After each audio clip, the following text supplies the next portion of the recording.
Hello, everyone, and welcome to our webinar today. I am Abram Kielsmeyer-Jones. Thanks so much for being here. Today's session is called Greek Lexicons, Grammars, and Reading Aids. By way of introduction, this session assumes that you've had a semester or two of biblical Greek and want to go even deeper in learning the language. I will demo some Greek lexical and grammatical resources that are available in accordance for the intermediate learner, somebody who's got some familiarity with Greek. And I'll also show how you can do some searching for targeted vocabulary acquisition, and we'll look at some other reading aids. So those are the three parts of today's session. Number one is Greek lexicons. Number two is Greek grammars. Number three is aids that help with Greek reading. We offer this webinar probably once every 3, 4, 5, 6 months or so, and it follows a very similar pattern each time. But hopefully you'll, even if you've attended before, you'll get something new out of today, and I welcome you, especially if you haven't attended this webinar before. The handout should be available in your GoToWebinar control panel as a PDF downloadable. Let me know if you have any issues accessing that. You will also get a copy of it in your email. If you're here live, you'll get a copy of it in your email along with the recording for today. If you're watching on the recording and want to access the handout, you can just email me at abramkj@accordancebible.com, and I'd be happy to send it to you. abramkj@accordancebible.com.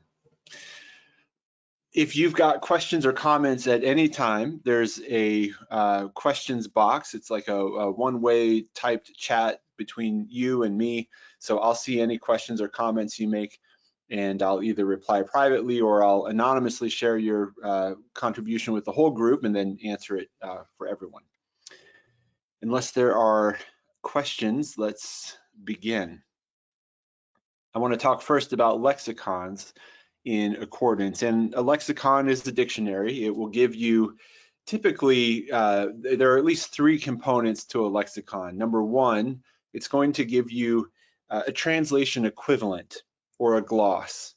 It's not quite the same thing as a definition, but it's how would you translate this word? And then a definition is a fuller explanation of what the word means. So you'll get a translation equivalent typically. You'll get a definition, and then you'll also get, in just about any lexicon, a sampling of uses of the word in question. So you'll get hyperlinked references. Let's look at this in real time. I'm using BDAG here, Bauer, Donker, Arndt, Gingrich, the Greek English Lexicon of the New Testament, 3rd edition. I've hyperlinked to it in the handout. Let me open it up here in Accordance. You can see the information here. So as with any lexicon, you've got those three components to it, where, let's just take a word, agapao. So you've got, first of all, well, first you get the definition here. So agapao is one of the definitions, to have a warm regard for and interest in another. That's a full definition. That's what does this word mean? You would not translate agapao as to have a warm regard for and interest in another. That would be a very cumbersome translation. You would translate it instead with what comes next: cherish, have affection for, or more likely, love. And BDAG in particular gives you the definitions in bold, and then the translation equivalents or the glosses are in bold and in italics. So if you're wanting to really understand what agapao means, go for the definition. But if you're translating it, you want the translation equivalent here. And then that third component here, hyperlinked references. And so in this particular lexicon, it's called New Testament and Other Early Christian Literature, the Greek English lexicon of those. So you've got things like, here's 1 John 3:11, but you've also got other literature that would be relevant. So here's some early, some apostolic fathers that are listed here. But you hover over these, like I'm hovering over J 1334, that's John 1334, and you can see in the instant details I give you a new commandment to love one another, just as I have loved you, you also are to love one another. And if you wanted to see that in context, you could just click that open. It will click open in your default text, but if you wanted to add a Greek text to it, you could go to add parallel texts, and I'm going to add an NA28 right here. And now I can see here's agapao, here it is again, here it is again, 3 times in that verse. So you can begin a word study from the lexicon by looking up a word and seeing those 3 components especially, namely the full definition, the translation equivalent, and then also the hyperlinks to lots of references, different uses of the word. That's BDAG, that's just one example. I've linked to other Greek lexicons here. I'm going to just copy this link and show you. If I go to File, New Tab, open up a web browser in Accordance, an in-app web browser, you can see here, get a sense of the lexicons that we've got in Accordance that are available. So you may have some of those already. If you do, start with what you have. Look for a definition, look for a translation equivalent, look for those references, and that's a good way to do a word study. Now you can word study in context, and so it may be that you are coming to a word not by looking it up as I did. Maybe you are, maybe you just want to study something like agapao, and so you type it in. And then get to the references from there. But you may also be in a text already and coming to a word that way. So that scenario, NA28, let me open it, or any Greek text. And let's say I'm in John 3:16, and we'll use the same word here. And I can hover over that word and get some information about it in the instant details. But as long as BDAG is set to my default lexicon, triple clicking will get me there. That triple click menu is in settings on a Mac, or on Windows, it's under your preferences, but it's under amplify. It's that second setting there, Greek here, BDAG. I could change that to something else. Let's say I wanted to do Louan-Nida because I already looked at BDAG. Now I triple click agapesin, and it takes me to the lexical entry in Louan-Nida. Now this is structured a little bit differently. This particular lexicon is based on, they call it semantic domains. So you get word groupings, you'll see synonyms. So agapao here comes under love, and it has all the other love words grouped together. So it's not alphabetical like BDAG is. This is a good lexicon if you're trying to understand different nuances of different words, and it's a fun way, I think, to build your vocabulary. Maybe you say, all right, I'm studying agapao, but let's see what the other love words are, phileo, and then you can kind of get a fuller understanding conceptually of different words and related words that way. But whatever your default lexicon is, I'll go back to BDAG here. When you triple click from a word, it will go into that default lexicon. So triple click, and here's agapao. This is the same thing we saw before. In BDAG, here's the definition, and here's the, excuse me, here's the translation equivalent.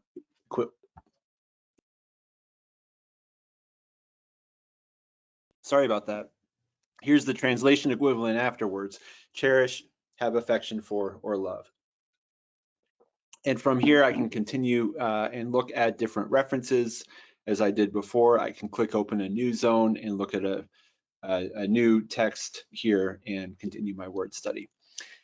That's word studying at its simplest. And I think about those 2 ways to get into an individual lexicon. One is just by opening it up and looking up a word. The other is by triple clicking from a particular text. Note that your lexicons have different search fields. So staying with BDAG for the moment, I looked up agapao in Greek entry, but suppose I wanted to see other words that were about love or that could be translated as love. Now, Louan-Nida is a great dictionary for this because it basically does this work for you. It groups the words, and you can see here, Under attitudes and emotions, here's the heading, subdomains, really creative way to do a lexicon, and I think a great way to build language. But if you've got BDAG, it's all alphabetical. And maybe with agapao, you wonder, okay, how do I get to other words for love? Or maybe you remember that phileo is another word for love. The search fields can be toggled to something else. So if I go, for example, to English gloss, which is translation equivalent, which is what's bold and in italics here, I could look for love. And that's a targeted search that's only going to search what's in bold and italics, which is what I would want to do. If I were looking for other Greek words that could be translated as love, I wouldn't necessarily want to search the whole content or the whole definition. I would start with the gloss. So let me go to love.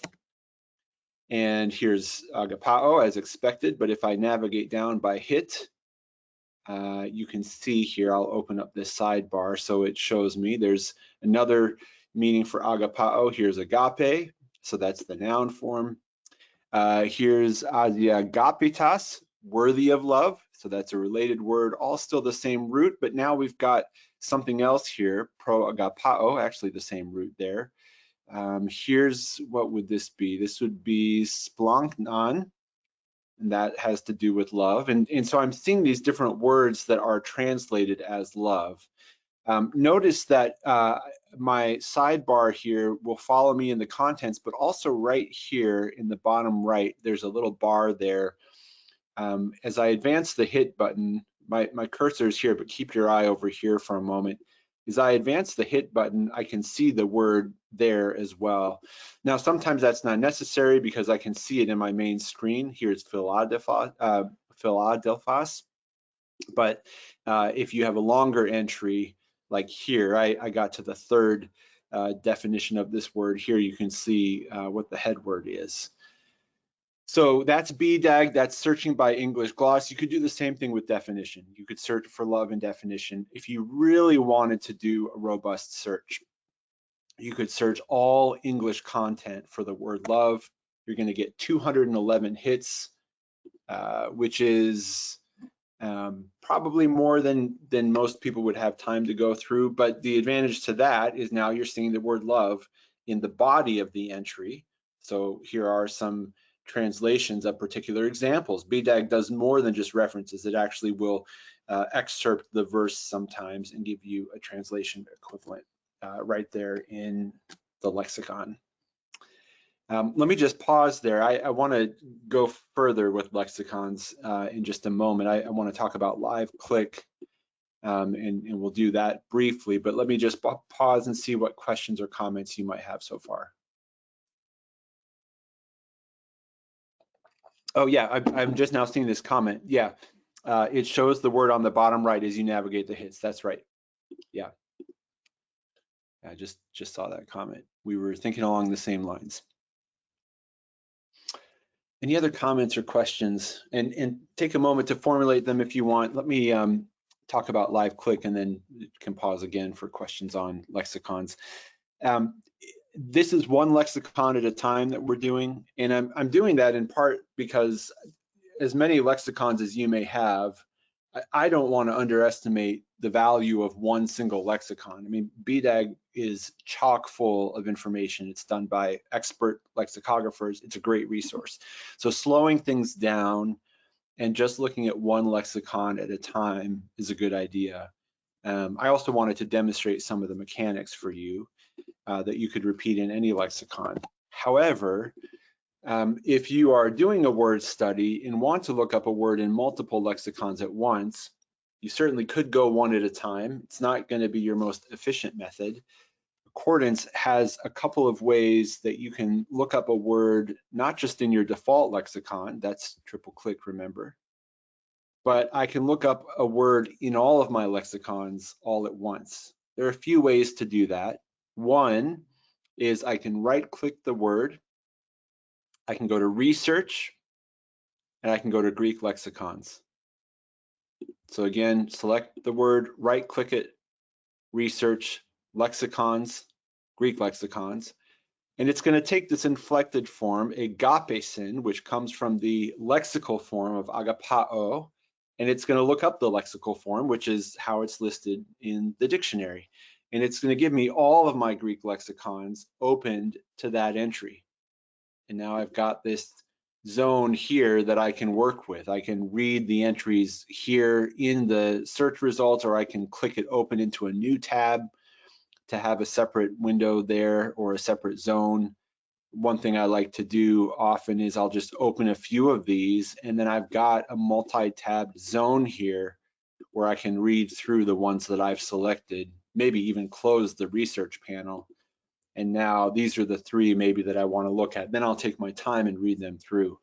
But it's a very simple operation. Right-click, research, Greek lexicons, and then anything in your library, any Greek lexicon that has agapao, it will show here. That's one way to do it. Another way is through live click. If I select this checkbox here, if I check it, a gear icon appears to the right, which is a shortcut to my preferences or my settings, specifically the live click portion of my preferences or settings. And I just want to make sure lexicon lookup is selected, which I'll do. Click OK. And now I can single click. Remember, we triple click for the one default lexicon. I can single click now, or live click as Accordance calls it, and it will open it up in all of my lexicons. This is the same thing as what I just did by right click, research, Greek lexicons. That did the same operation when I said lexicon lookup. So that's another way to do it, and that's even quicker. It's just to toggle live click on and off, and then, I mean, you can see how quickly this goes now. We've just been looking at one word, but suppose I want to look at another word. It's just a click away. And you might even leave open a lexicon window like this as you're reading through a Greek text. Maybe close your library, maybe resize some things, get the font, you know, how you want it. But then you can see all of your lexicons all at once that way. That's live click.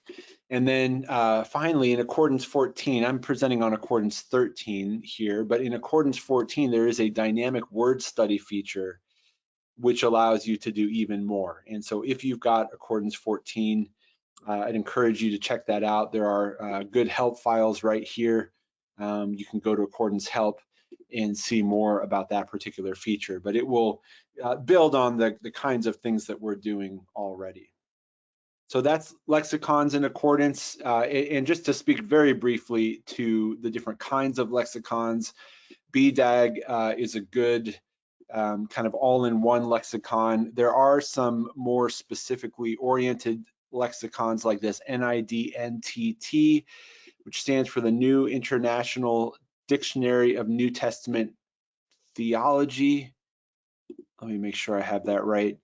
New International Dictionary of New Testament Theology. So that's a lexicon, but it's got theology in mind. Not that BDAG does no theology at all, but this is a little bit more synthesizing in the sense that it will take a word and trace it throughout things like classical literature and the Old Testament and the New Testament, and talk about not just what the word means, but how it's used, how it's evolved through time. You can even see in how this particular lexicon is laid out. This reads more like articles than like a dictionary entry. I mean, it is a dictionary, but it's just a different kind. It's a theological dictionary. So that would be useful for a word like agapao. That might not be useful for a word like kai, where you just need to understand that it's a conjunction and it means and.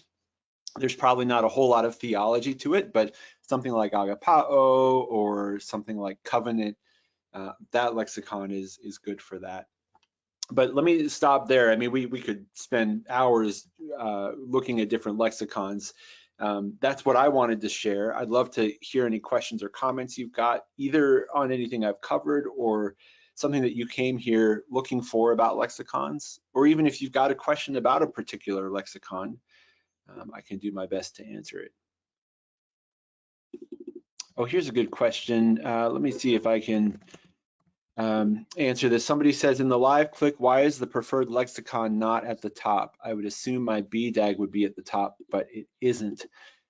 The reason for that would have to do with your library and the order in which your lexicons are in your library. And I don't know why BDAG's not at the top, but I bet you that, and that happened with me. BDAG is my default lexicon. Greek Strong's Dictionary, Mount's Greek are showing before that. I bet if I go to Greek lexicons, they'll be up at the top in the library. And sure enough, that's what's going on there. So all you would need to do to change now as to the question of why doesn't BDAG or why doesn't Accordance take your default lexicon and make it the top in your library? I think it just wants you to be able to customize however you want. But if you want to also have it show in live click, just click BDAG or whatever it is, hold, drag, and drop up at the very top here. So now that's my top Greek lexicon in my library. Notice that it's down here, but now I'm going to try again. Oops, I triple clicked for live click. Let me try a live click again. Single click, and there's BDAG up at the top. So the research window or the live click, which in this case is the same thing, it will follow your library order. So you can just drag that up to the top there. What other questions or comments do you have about lexicons?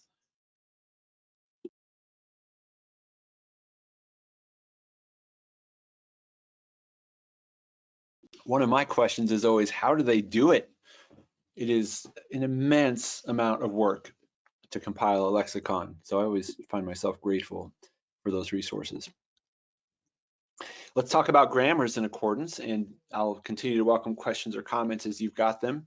So we talked about lexicons, and again, you can follow this hyperlink here and see different lexicons that are available. They'll have descriptions, samples, things like that, and you can always ask me questions now or later about particular lexicons. But let's talk about grammars in accordance. I've linked them all here again.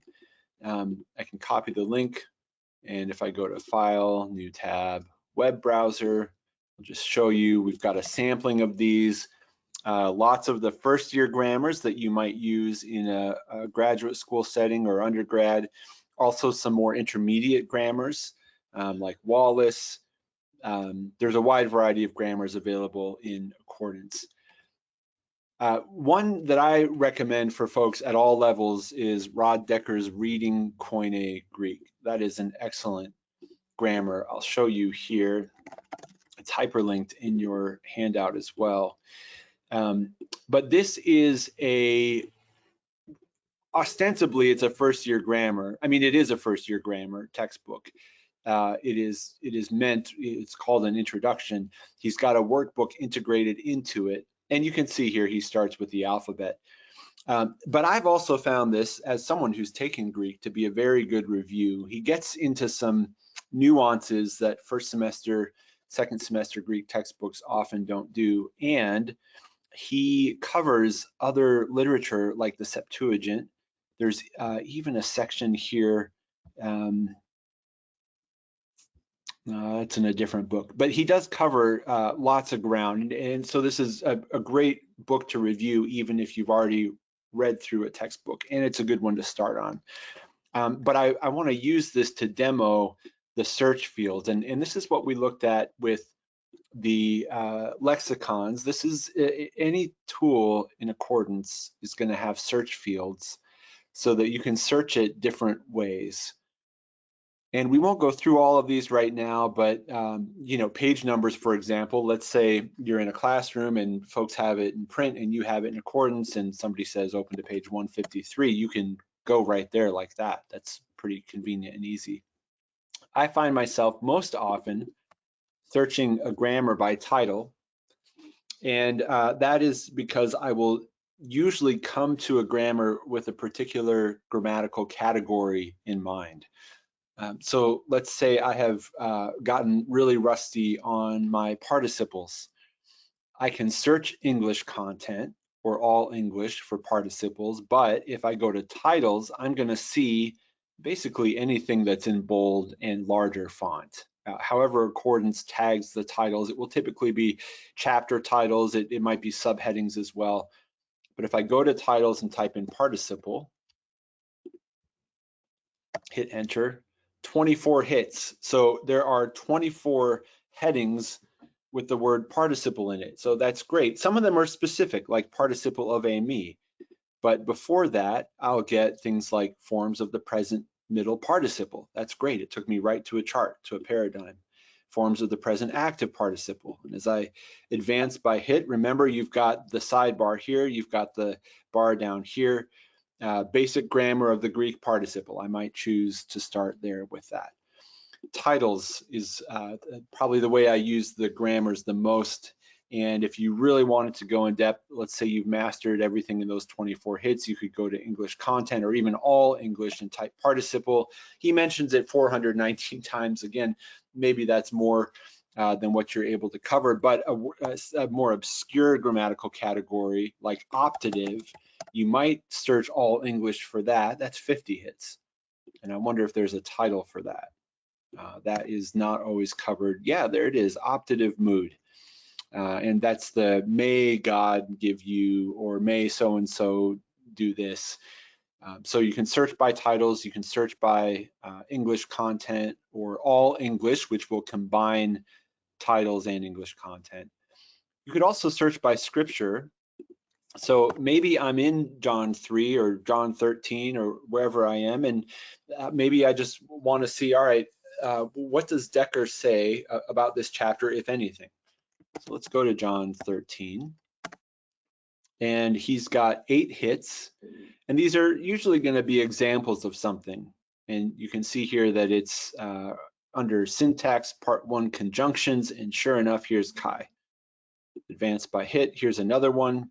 This is under pronouns, so allelon, for one another. That's in John 13. John 13:33, here's hupago, where I am going, and so on.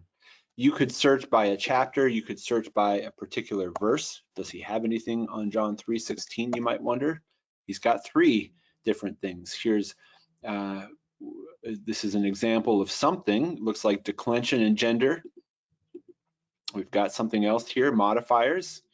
And then one other hit here, and here's our verb, and that looks like it's the integrated workbook section. So there are lots of ways you can use your grammars. Now, this is kind of like having it in print and just being able to flip through it, but also being able to use multiple indexes, whether it's a word index or a scripture index, but in accordance, what you're doing is changing the search fields. Think of search fields as different index categories. You know how a book may have multiple indexes in the back. That's what the search fields are. And that will help you use the grammar however you need to. Just like with lexicons, we did search fields. We may also be coming to a grammar like we came to a lexicon, not by itself or from itself, but maybe from a biblical text. So I looked up John 3 and John 13 in Decker, but what if I'm in those verses already and I just want to pull Decker open quickly? Now I can open Decker and search for these references, but there's an easier way, which is add parallel and info pane. And when I do that, I get a number of categories here where accordance is looking up the verse that I've got shown here and pulling open basically links to all my resources that have something on that verse. So cross-references, grammars, study Bibles, commentaries, and more. This means that it is opening my grammars. It's essentially searching each grammar for John 3:16 as I just did manually with Decker. And not surprisingly, here's Decker. We could click this open and there's our same search that we did. They added the equal sign to target that particular verse so that if there's a range, including John 3:16, it won't show that. It will just show that one verse. But that's the same search we just did. Here are the same results we just looked at. And it's done it with all my other grammars. So what does Mounts say about John 3:16? Well, I can hover over this and see it in the instant details. I can also just click it open. He's got 3 hits. This looks like it's something about the nominative and the accusative. And sure enough, here's ton kosmon as accusative, direct object, navigate down by hits. And you could do this with all of your grammars. Any of your grammars that have John 3:16 will show here. If you're not seeing a particular grammar you own in your info pane, it means that John 3:16, at least by reference, is not in that grammar. So you're not missing something. It's just that your grammar may or may not have it. Now, I picked a verse that tends to be used in grammars, but there might be some other verses. In fact, as you just hit the down arrow and navigate down, the next one, John 3:17, has a paucity of grammars that cover it.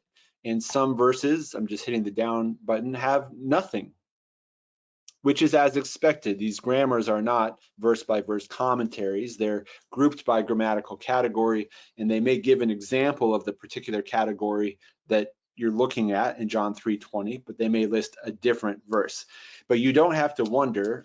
You can just have the info pane open. And again, that's just add parallel, info pane, and let it track with you as you go through the text. Now I'm scrolling through the text. It's advancing by verse, and it's showing the grammars that I've got. We've got a whole webinar available on the info pane where I spent a whole hour talking about it in much greater detail. If you're interested in that, you can go to the help menu and go to the Accordance webinars right there and see the recording there. But info pane is a great way to get at all of your grammars. So just like with the lexicons, we were looking at an individual lexicon at a time, and that may be how you do it, but you can also do all of them at once. Same thing with the grammars. Maybe you want to look at one grammar at a time, and maybe you don't want to search anything. Maybe you're just reading it through. All you're doing is scrolling down. But you can also access all of your grammars all at once using the info pane, and you can do it in tandem with the verses that you've got open. In addition, the searching that we did, if I go to File, New Tab, Research, remember I searched for the optative in one grammar. You can also search for categories across your grammars. So my search is optative. Now I'm going to select Greek grammars, or just it's grammars. It doesn't differentiate. So I hit enter, and now I've got gave me a Hebrew grammar, which maybe I want, maybe I don't, but here's Reading Koine Greek, here's Robertson's, here's Stevens. All of the grammars that I've got that have the word optative will show up here. So this is not like the info pane where it's following the verse. This is looking up a category in all of your grammars. Now you probably wouldn't need to do this if your goal was just to refresh yourself on what a category is, how the verb is inflected, or what the chart is. But if you were doing a deep dive on a particular topic, this would be the way to go, is using the research pane. Let's stop there or pause there and see what comments or questions you've got, either on lexicons or grammars. Oh, here's a great question. I think this came in a little while ago. But let me answer it, and then take your time to formulate any questions or comments you have. You can just type them right into the questions box. Somebody says, if you could pick just two, if you could just pick 2 or 3 lexicons, which one would you pick? That's a great question. I would definitely do BDAG. And I think probably, I like Low and Nida a lot because it is creative in, I mean, it's just different. I don't know of any other lexicons that do this. And when I think about how the brain works with language acquisition, you know, I'm not speaking Greek. I'm typically working from a text that already exists. But when we learn language and speak language, we might be thinking in terms of synonyms, like what's the word for so-and-so? I don't know that one, but here's this one that's close to it. And Low and Nida really works along those lines. So I might wonder about, I mean, here, for example, desire, want, or wish. You've got thelo, you've got thelema, the noun form, but you've got bulamai, asiao. And so I like this one for just kind of thinking more conceptually about different words. Like if I'm doing a full-on word study of agapao, one of my questions might be, why did this verse use agapao when it could have used phileo, and what's the difference? And Low and Nida will put those words right together for me. So you can still answer that with BDAG, but Louw-Nida would probably be my second one. And then maybe my third one would be this LEH Septuagint Lexicon. And the reason for that is that BDAG does cover the Septuagint. It is called, after all, a lexicon of the New Testament and other early Christian literature, so that includes the Septuagint, but the LEH lexicon is Septuagint specific. And there is a significant amount of overlap in terms of vocabulary between the Greek New Testament and the Septuagint, but there's also a pretty good number of words that are just in the Septuagint, or that occur once, twice, 3 times in the New Testament, maybe 50 times or more in the Septuagint, so you would need to know them, and you might not even get that much of a definition in BDAG. So LEH is probably the third one I would use. Those are my 3 ones that I use the most. That's a great question. What other questions or comments do you have either about lexicons or grammars?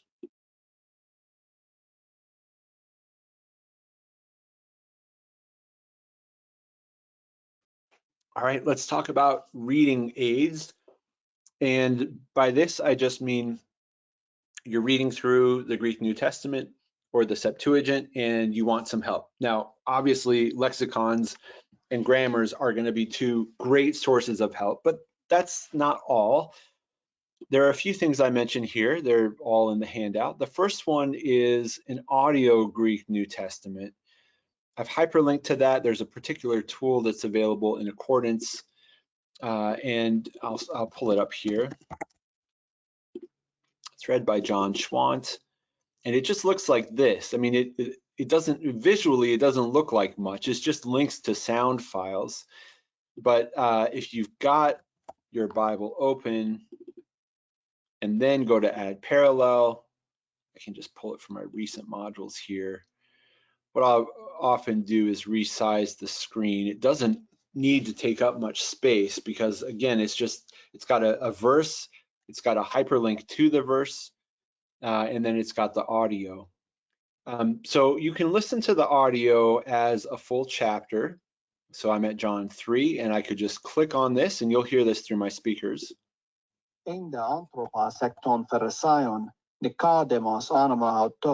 And you can see here, this is a really long MP3. I mean, it covers all of John 3, but it's also split up into verses. So if I go to John 3:5, click on that, and the way that Accordance does this is that this is going to take me to that same MP3, but just skip ahead to verse 5. So I'll click on this, and you should hear Apekrite Jesus.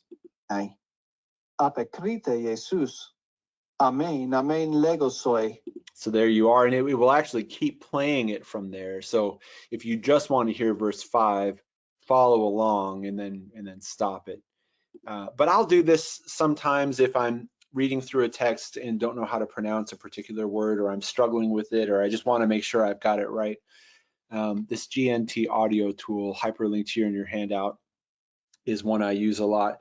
And the reason I use it, yes, for pronunciation, but also it engages another sense for me. And so I'm not just reading, I'm not just seeing the text, I'm actually hearing the text, and then I'll sometimes speak the text. I'll try to repeat it back. And whether or not I'm actually going to be speaking Koine Greek to another person, in terms of learning the language and solidifying it, using the audio component and then trying to speak it or read it out loud with others, it really helps me learn it better. And that can be challenging. I mean, it's, I can maybe read it visually pretty quickly, but then when I try to slow down and pronounce it, that takes me more time.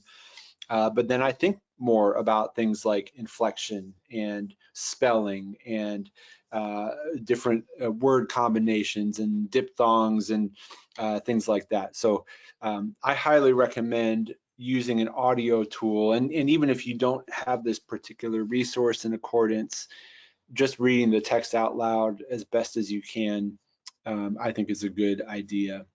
There are also embedded audio files in some of the grammars. I didn't mention this earlier, but Decker and Mounts, for example, both have embedded audio files where you can hear vocabulary words. So mounts, for example, we're up to version 4. I've just got 3 in my library, but basics of biblical Greek. But if I skip ahead to one of his vocabulary sections here, you can see here that same little sound icon. Hagios, Hagia, Hagion. That's Bill Mounts himself reading these vocabulary words. Udes, Udemia, Uden. So again, with the audio, I mean, just getting another sense engaged, I think is the way to go. Mounts has that, Decker has that. There may be others, but those ones are have that embedded and integrated into the grammar itself. I see somebody ask, can you slow down the speed of the reading? No, you can't. That has been requested multiple times over the years, and I know that Accordance has heard that request. It has not made that happen yet, but yeah, that would be great to be able to do that. But there's not a way to do it. There is actually a way to do it, not within Accordance. I mean, what you would need to do is find the MP3 files in Accordance. I don't think this is officially supported. Open them up in your own MP3 music player and slow it down there. But that can be kind of cumbersome. I mean, the short answer is you just kind of get the file as it is in Accordance. And no, to answer the other question, Accordance does not highlight the word as it is being read. That is also a great idea for a feature. What I will often do, though, is I will I'll change this text to look more like this. I'll go to Set Text Pane Display.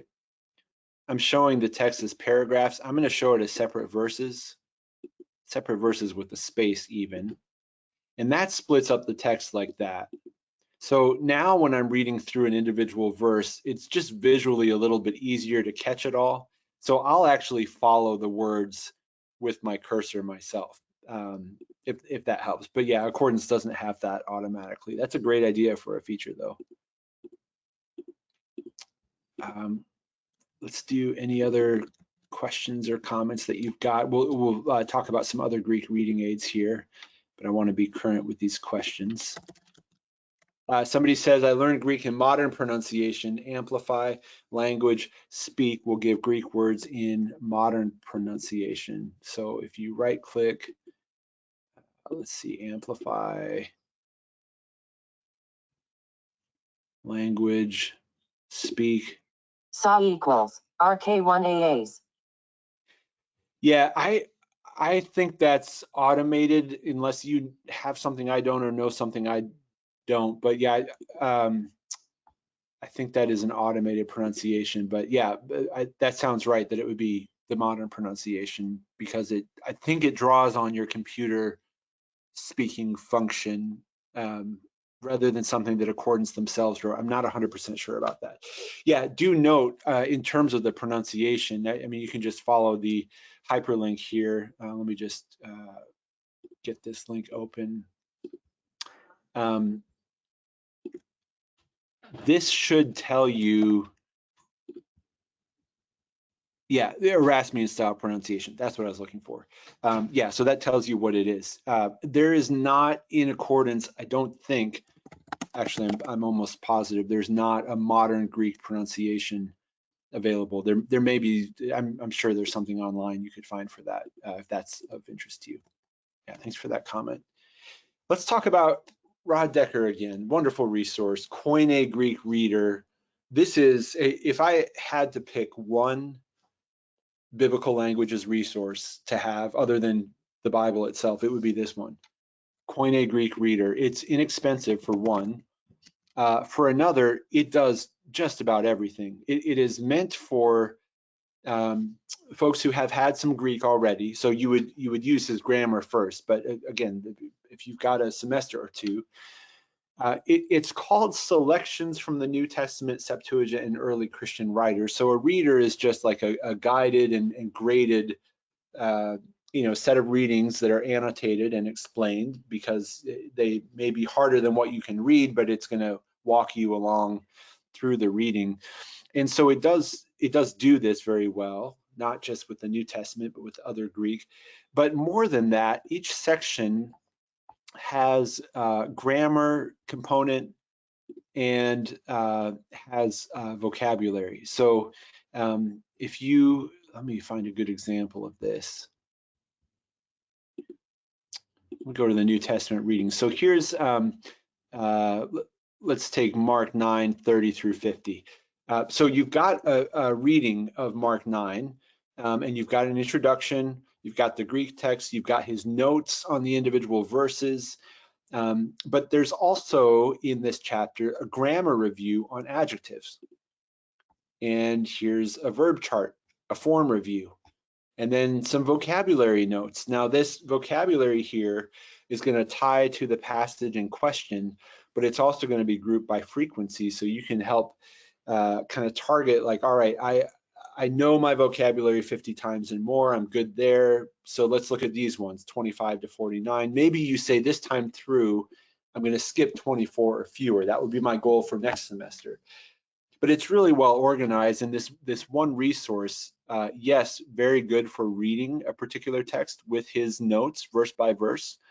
But he also, it doesn't quite sneak it in there, but you get the grammar and the vocabulary in the same chapter, which, you know, I have read a grammar textbook cover to cover. Maybe you have too.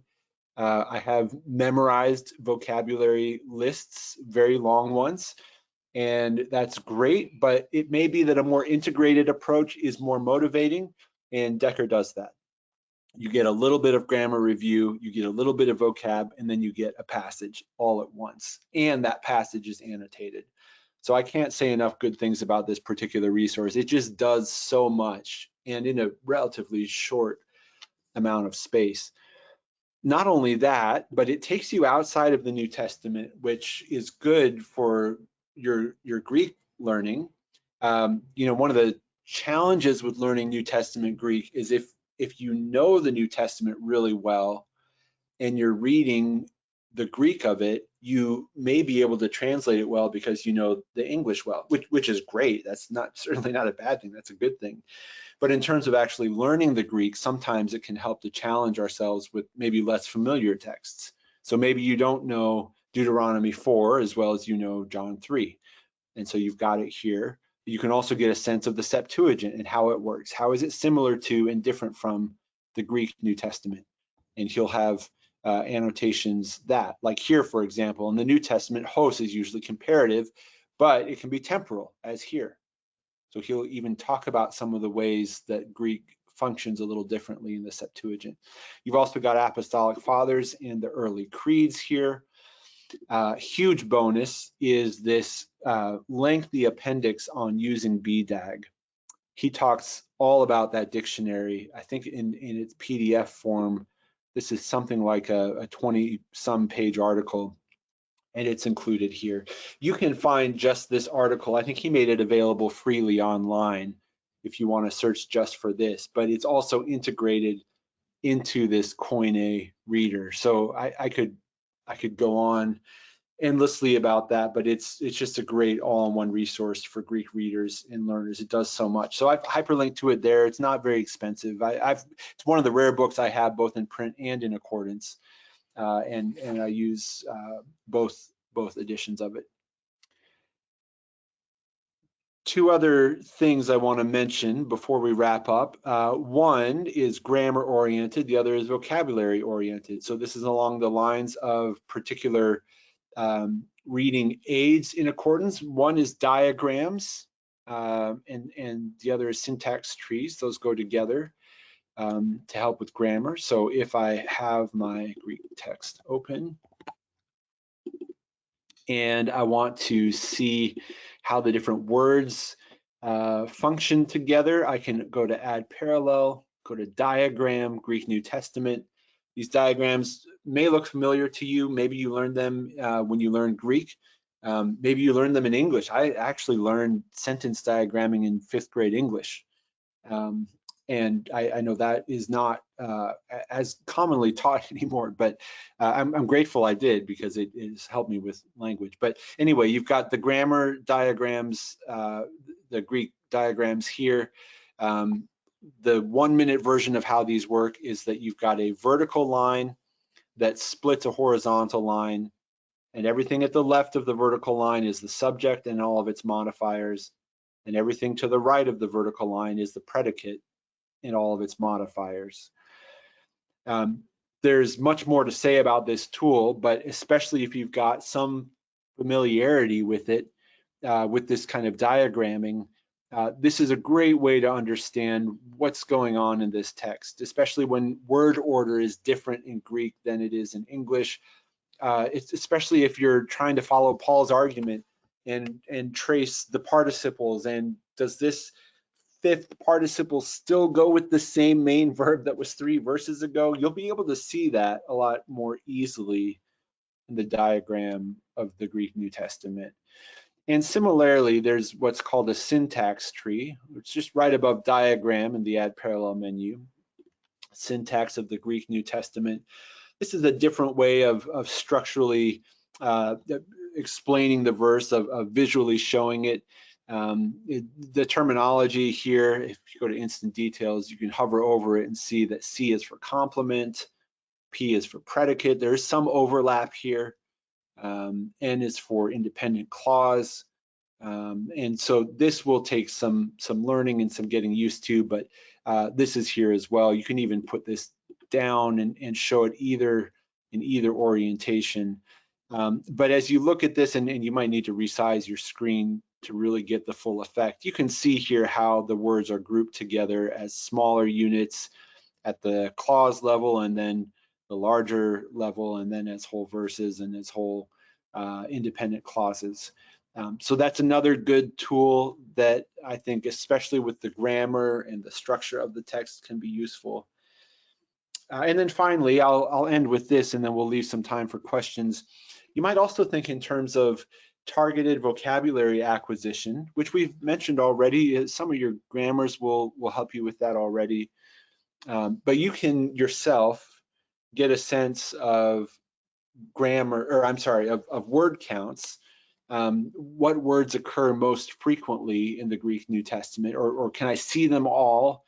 For that, you use the count command, which just very simply explained is here in the search entry area. I'm right-clicking, enter command, and count. And then all you do is just type in the number that you want to see. So, for example, I want to see all of the words that occur 100 times and more, because I want to see the words that I'm, supposedly supposed to know at this point, or maybe it's 50, I don't know. Count 100 plus will show me all the words that occur 100 times or more. So kata, Jesu, Christou, tan, these are not surprises. Maybe you want to go the other way, words that occur 100 times or fewer, or maybe even 50 times or fewer. That's just 50 minus. And then you'll see here words like biblos, geneseos, and you can work through your text with those hits in bold and red, seeing either words you already know or words you don't know. There's a lot more you can do with the count command. I'll just refer you to this article here that I wrote. This is not for self-promotion, but just because I tried to explain in greater detail how the count command works. And this is in particular, I'm sorry, you'll actually just follow the hyperlink in the handout, you'll get there.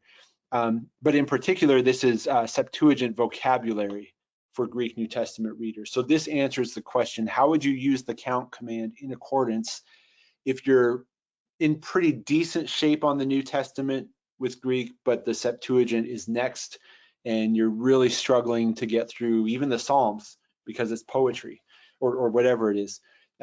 There's a lot more here, including some step-by-step operations that you can take for doing targeted vocabulary searches.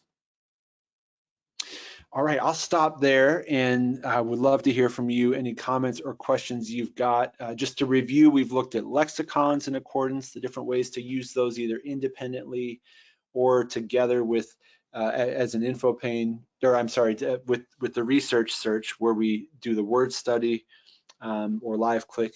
We talked about grammars, and how to use those independently. And those could open in the info pane.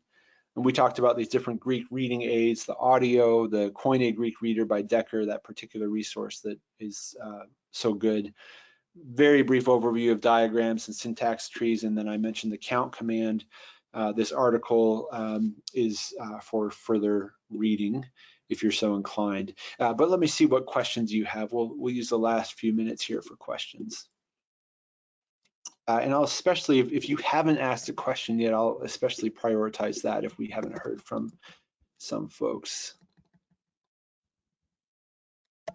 Yeah, here somebody says Max Speak pronunciation is based on voice selected for Max Speak to use. It's not always the modern pronunciation, but one of the voice available usually is a modern pronunciation. Not sure what Microsoft Windows does, if anything.